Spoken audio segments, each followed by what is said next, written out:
আজ রবিবার, সবাই ঘুমোচ্ছে। আমি আজকে উঠে সকালে জলটা গরম করতে দিয়ে দিয়েছি, এই দিয়ে ঘরটাও পরিষ্কার করে নিলাম।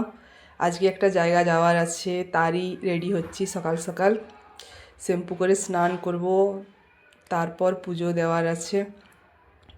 স্নান টান করে সাজুগুজু করে যে পুজোতে বসবো, এরপরে সব রেডি করে নিলাম। আগে ঠাকুরের প্রসাদ দিয়ে দিলাম থালায় থালায়। ঠাকুরকে আমি দেনেওয়ালা কে, তারই সব কিছু দেওয়া, সেইগুলোই আমি বাস মন থেকে দিচ্ছি। ভগবান তো খায় না। যাই হোক, পুজো দিয়ে এরপরে চলে যাব একটু ছাদে। সূর্যদেবকেও একটু জল অর্পিত করে দেবো, এটা রোজ হয় না। আজ ছাদে খুবই বাতাস চলছিল, এত ঠান্ডা লাগছিল। পুজো করে নিলাম, প্রণাম করে নিলাম। চলো এরপরে নিচে যাই,